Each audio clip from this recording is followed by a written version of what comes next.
everybody, Coach Kyle here with episode 2 of U of Ball. Last episode we hit you with a great video. It was a little bit long, but hopefully you're able to get through it. Some great tips in there about purposeful training and how we know we're getting better, and some visualization tips in there as well. So hopefully you enjoyed that. This week, week 2, we're going to be talking about performance anxiety, something that almost everybody's experienced at some point in their life, whether it be speaking in front of a class or a large crowd, to running a race, a dance recital, to playing, of course, a basketball game.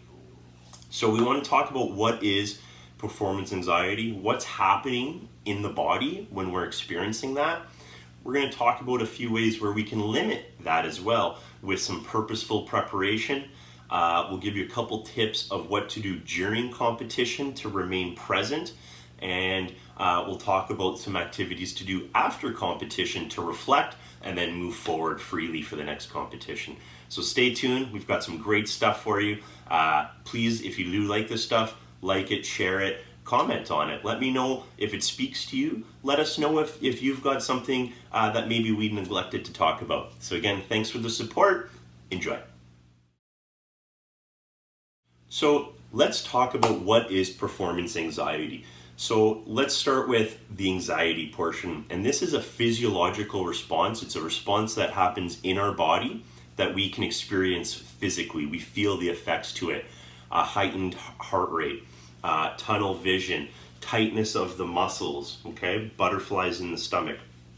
So we can feel this happening to us, but there's actually really good purpose to having this stress or anxiety response.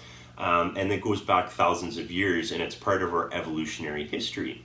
Our ancestors used to have to make split-second decisions on the basis of whether to flee or fight in certain situations. So let's use the example of a saber-toothed tiger. When they came face to face, our ancestors had to make that split-second decision. Are we running or are we going to fight? And to do either of those, we needed to get our body into this excited state. We needed to prime our body to be able to respond to that threat, either by running or by fighting. So we used part of our nervous system, we call it the sympathetic nervous system, and that is our fight or flight response. And that turns our body on. So it increases our heart rate, it will get blood to our muscles, it constricts our vision so we can focus on the threat or the target. It takes blood away from our digestive system to fuel our muscles. And there's a few other interesting aspects that's happening to our body when we're getting primed for competition or for fight or flight. On the contrary, we have another part of the nervous system that's called the parasympathetic nervous system. And this, we kind of call it the rest and digest phase. So this will bring our heart rate back down. It's going to take some of the blood away from our muscles and put it into our organs so we can digest and metabolize our food. It's going to open up our field of vision a little bit, so we're not going to be constricted. Our pupils will dilate. And there's other physiological responses happening. And this is a natural state going in and out of the parasympathetic and the sympathetic nervous system. But what is happening is this evolutionary process, it's still around today. And we don't necessarily need to make these split-second decisions with saber-toothed tigers, but we do have other threats. And some of these threats are perceived threats. And that's where performance anxiety comes in. These are often self-imposed stressors or anxiety-inducing thoughts that come out physically because of these two nervous or halves of the nervous system that we have. So by learning how to control our focus, we can kind of modulate and regulate our responses to stimuli. And when we find that we're too locked up in that fight or flight phase, where your muscles are extremely tight, you've got tunnel vision, you're not able to perform at your optimal level. So again, we're going to give you a couple little tips. We're not pretending to be experts, but we do have some great tips that have worked for us. It's worked for our athletes, it's worked for our teams over the past decade, and hopefully that they can work for you as well. So as we just learned, our body has a physical response to stress, and that's called the fight or flight response. When we don't manage that stress properly, it can become crippling. It will freeze us, it will lock us, and I like to say that it puts us in our own head. And that's not a good place to be when we want to freely compete in competition. So we have certain aspects of training that we want to incorporate that will hopefully limit and take us out of that prolonged state of stress or anxiety, allowing us to perform at our peak level. So some stress is positive. A little bit of stress right before a test or performance actually sharpens our senses and allows us to perform at a very, very high level. But as we've said, when that stress gets too high or it's there for a prolonged period, it actually will take away from our performance. And some of these stressors that we have, as I stated, are self-imposed, often due to a perceived lack of skill. Possibly you feel that you're not prepared or your training's not adequate.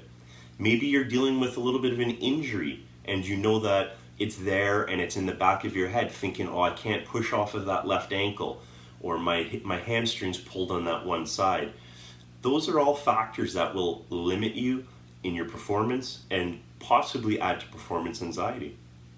Possibly you're thinking too much about what's happening outside of the court. So girlfriend, boyfriend, family, maybe there's a scout in the crowd watching you perform, and your head is out there versus being in the moment on the court. We can also get into fear of failure. So again, somebody's watching, or you know that something's depending on this big win or this terrific performance. We also have something called fear of success. And I've coached players like this that they were afraid to be successful. And that's a whole nother topic. So there's many different reasons why people and athletes go through or live in this state of performance anxiety, and they don't have to. Since it's self-imposed often, that means that it's not permanent. We can kind of go back, work through this, and free you up to be that amazing competitor that you know you can be. So the first step that we like to talk about in reducing performance anxiety is actually what we do before the performance, before the competition. And this could be weeks and months before, this could be the days leading up to it, this could be the hours leading up to the competition. So when we come to our practices daily, we want to come to each practice with a bit of a plan in our own head. So we know that the coach is going to come with his practice plan or her practice plan, but each player needs to contribute as well. Come with their own plan. I want to be the most vocal today. I need to be the top rebounder. I want to create plays for teammates. Okay? Tracking your shooting possibly. Whatever your goal is for your little aspect of getting better at helping that team, come with a plan. We want to try and execute on that plan as well. So practice hard and compete every practice. So don't take reps off, don't take practices off. Make sure you're prepared. Make sure you know the systems that you're in, your defenses, your offensive schemes, special play calls. So know your philosophies as well. And a lot of that will help you prepare for the competition and take the thinking out of the game during the game. We want to plan for each game as well. So often, again, you want to know your plays, your defenses, your offensive, the schemes that your coach wants to run in that particular game. Know your matchups. If you have an opportunity to watch a video, I highly recommend you do that. You can actually see the other team perform. You can see what your matchup, what their tendencies are, and you can start anticipating and preparing yourself for how you want to guard or attack that person. We also want to visualize.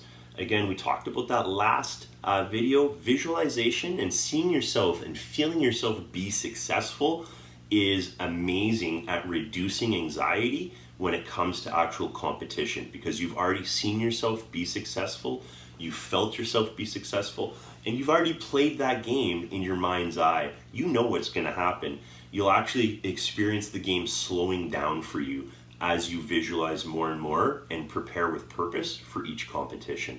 It's an amazing thing to experience. I think you'll like it. And lastly, is your body prepared and your mind prepared for competition? So obviously visualization is going to help a lot with the mind, but how is your sleep? Is your sleep, are you getting your 8 to 10 hours a night? Okay. How is your nutrition leading up to competition? Are you giving your body what it needs? Are you listening to the body when it's saying it needs certain things, so cravings? Are you well hydrated? Okay. How is your conditioning? You know deep down whether your conditioning is where it needs to be or not. Okay, get that up. How's your mobility and flexibility? Get that to where it needs to be so that you're able to compete. And when you find that you're in a certain situation, your body's able to respond to it because you've seen it in your mind's eye and your body's well prepared to do that skill, to execute that movement. So during competition, have you ever experienced your mind wandering, wondering what's happening out in the crowd, or you're thinking about what you're going to do after the game, or you might be thinking about something that just happened that day at lunch? All of those thought processes are actually taking you out of being the best player you can be. And it might not actually be anxiety, but it's not allowing you to be in the moment. So when we're in competition, we want to be present in that one moment, that one possession. That is the only possession that you can affect. You don't want to be in the past because those possessions have already happened. You can't change them. They are what they are. We can reflect and learn from them so that they don't happen again, but you can't change them. So don't worry about those during game times. You can't worry about future possessions because they haven't happened yet. You can anticipate and have a game plan for if things happen so you're prepared, but again, you can't yet affect them, so don't think about them. The only possession you can change is the one that you're playing right now. Whether you're on the bench or you're in the game, you need to be watching that one possession. You need to be in that one possession.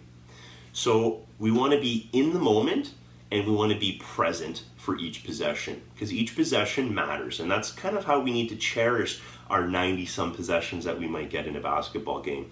Everyone is special because how many games have you been in where the game was decided by 1 or 2 possessions? So be in the moment, affect that one possession that you can right now, and forget all else. So ways to stay in the moment and alleviate some performance anxiety, there's lots of different tricks, but I am a huge believer in routines. So pre-game routines and post-game routines. So pre-game, I'm doing my visualization techniques and exercises. I have my dynamic warm-up, get my body warm. I have my dribble warm-up, I have my finishing warm-up, and a shooting warm-up. And those are what I'd like to get through. And they're very similar. I don't add too many new things to them because I want to see success. I want to feel myself being successful. And that there, I kind of feel the tension melt away before game time. I also want to make sure that I'm prepared nutritionally. I've slept the night before, all of that. We've had good practices that week leading up to the competition, so I know that I'm prepared physically and mentally. Okay, I've done my routine, so I know that I'm dialed in for that competition. And I like to use a lot of positive self-talk.